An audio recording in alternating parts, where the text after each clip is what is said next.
Salut à tous, alors dans cette vidéo on va parler de Skyworth pour le coup, donc j'en avais parlé rapidement. Bon, le modèle va s'appeler, faut pas rigoler, Q.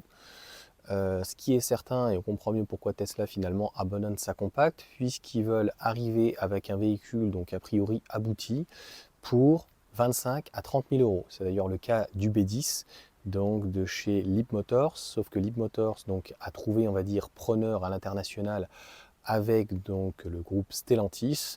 Là, il va falloir donc que cette petite marque chinoise, très certainement derrière, extrêmement financée par donc l'entreprise, en tout cas le pays, donc le parti communiste, je pense, chinois, donc trouver preneur en Europe pour pouvoir donc faire la distribution sur un véhicule quand même alléchant. Ça fait penser aux premières Daewoo qui arrivaient. Traction, moteur essieu avant, 201 chevaux et 480 km annoncé. On n'a pas encore le WLTP, mais ça va arriver très très vite.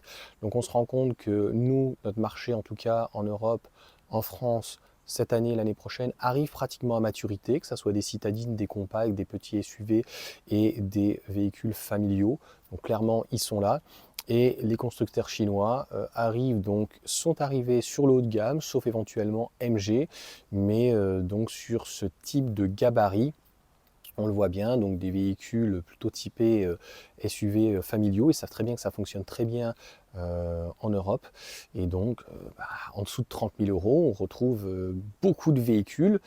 Nous, en Europe, Renault, c'est 40 000 euros pour un début de Scénic. Le L-Roc, c'est 33 000 euros.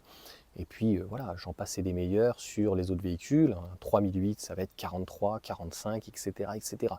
Donc aujourd'hui, que ce soit le B10 qui devrait arriver de chez Leapmotor en dessous de 30 000 euros, il y a même le C16 actuellement qui est en prix de départ, je crois, à 35 000 euros en prix de lancement, mais en tout cas en dessous des 30 000 euros sans bonus. C'est pour ça que finalement les constructeurs et l'Union européenne a besoin de donner des bonus. Et donc on voit où est aussi un petit peu malheureusement la soviétisation donc, de l'Union européenne et de la France, c'est-à-dire sans bonus. Quelqu'un qui aura un budget de 25-30 000 euros, on va lui proposer donc un véhicule chinois. Et est-ce qu'il est prêt à mettre 10 ou 15 000 euros de plus si on lui interdit le véhicule thermique et si on lui laisse le choix entre un véhicule européen, peut-être fabriqué en France, peut-être fabriqué en Europe, mais qui serait pour pratiquement la même chose, peut-être pas deux fois plus cher, mais au moins 10 à 15 000 euros d'écart. Donc le véhicule présenté, moi je l'ai vu, donc je pourrais faire éventuellement une incrustation. Que dire? C'est bien parti. On va dire que ce qu'il faudra faire attention, c'est la distribution, c'est le SAV et voir derrière donc si ça suit parce que c'est des constructeurs comme ce sont des systèmes de franchise comme MG, BYD et autres, ils n'ont pas en fait réellement d'entreprise ou de concession qui leur appartiennent. Donc du jour au lendemain, ça peut disparaître comme des Daewoo. Donc en gros, ça pourrait être assez contraignant pour les utilisateurs. Ça fait penser aussi aux gens qui ont acheté éventuellement des Fisker. Donc affaire à suivre sur ce véhicule. Aujourd'hui, je partirais plus sur un véhicule Leapmotor que Skyworth, ce constructeur qu'on ne connaît pas, qui fait vraiment très subventionné par clairement la Chine et qui n'était pas à la base un constructeur ni de véhicules électriques, c'était dans le télévisuel a priori, équipementier, donc en fait si tu veux, euh, à la base ils sont loin de tout ça, contrairement à MG, SAIC, qui avait une réelle volonté et qui a racheté donc MG et où la partie design est faite encore en Angleterre. Et de l'autre côté, BYD qui fait depuis longtemps des batteries et qui me fait penser plutôt à moindre mesure à, on va dire, Lamborghini, qui a priori en avait marre donc de fabriquer que des batteries et qui se sont dit on va fabriquer les batteries et les bagnoles. Et a priori, ils le font plutôt bien, que ce soit batterie, le cell to body, donc vraiment la batterie donc, qui est intégrée dans le châssis, donc les moteurs, les batteries. Après, il reste au niveau peut-être de la gestion, et puis d'une manière peut-être parfois intempestive, quelques problèmes de gestion, on va dire, au niveau de la sécurité, où ça aurait pourquoi pas éventuellement tendance à des fois un petit peu biper un petit peu partout. Ça, c'est beaucoup tous les véhicules chinois.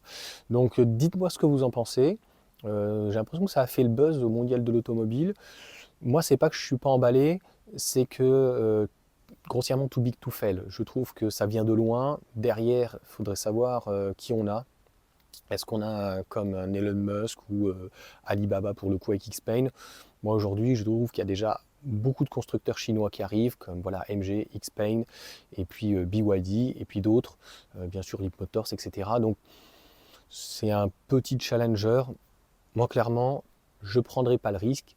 La seule chose qui est bien, c'est que ça va taper peut-être un petit peu dans la fourmilière des constructeurs chinois et aussi de nos constructeurs européens, et peut-être qu'ils vont enfin un petit peu se réveiller, puisque l'année prochaine, si le bonus il passe à 3000 € et que peut-être qu'il n'y a plus de super bonus, et une fois que le leasing social passé, 20% de voitures électriques de vendues pour pouvoir vendre 80% de véhicules thermiques l'année prochaine, j'ai peur que peut-être que les prix baisseront, tant mieux, mais j'ai peur aussi qu'il y ait de la casse et peut-être qu'ils soient obligés de vendre leur voiture électrique, leur voiture thermique, pardon, un peu plus cher pour décourager certains clients et les inciter à passer à l'électrique. Moi, c'est comme ça que je le vois, gros comme une maison. Et ça fait penser aux panneaux photovoltaïques. Petite anecdote où j'ai Matter France, par exemple, qui m'avait dit, nous, on essaiera toujours de faire des propositions et des kits complets très attractifs, mais il y en a où, à un moment donné, ils sont plus capables de répondre à la demande, et même si les prix baissent, eh bien, étant donné que l'offre est trop faible, entre guillemets, par rapport à la demande, eh bien, on a tendance à niveler les prix un petit peu plus vers le haut pour, non pas déstabiliser, mais comme ils ne peuvent pas répondre à l'entièreté de la demande, mais bon, ça, je dirais que à la limite, c'est de bonne guerre. Là, c'est différent avec, par exemple, Renault ou Stellantis. On verra sur le 3000 qui a l'air de plutôt bien marcher. Le Scénic, je ne sais pas, on verra sur la R5. Mais si le carnet de commandes il n'est pas rempli, concrètement, ça veut dire qu'il n'y a, là c'est l'inverse, l'offre est trop chère, toujours une question de prix, et la demande donc n'arrive pas à rencontrer l'offre, malgré, encore une fois, toutes les aides. Il n'y a pas que le bonus, il y a aussi la prime à la conversion, il y a les aides aussi de certaines régions et de certaines villes. Mais là-dessus, il faut se renseigner. Voilà en tout cas pour cette courte vidéo, si on peut dire. Et franchement, je ne sais pas trop quoi en penser de ce constructeur. Je trouve qu'il y a déjà des constructeurs bien plus sérieux qui arrivent. Donc moi, j'irai clairement pas m'y aventurer. Ça me fait penser à Fisker. Voilà, ça fait très subventionné. Donc on verra bien. Ciao à tous.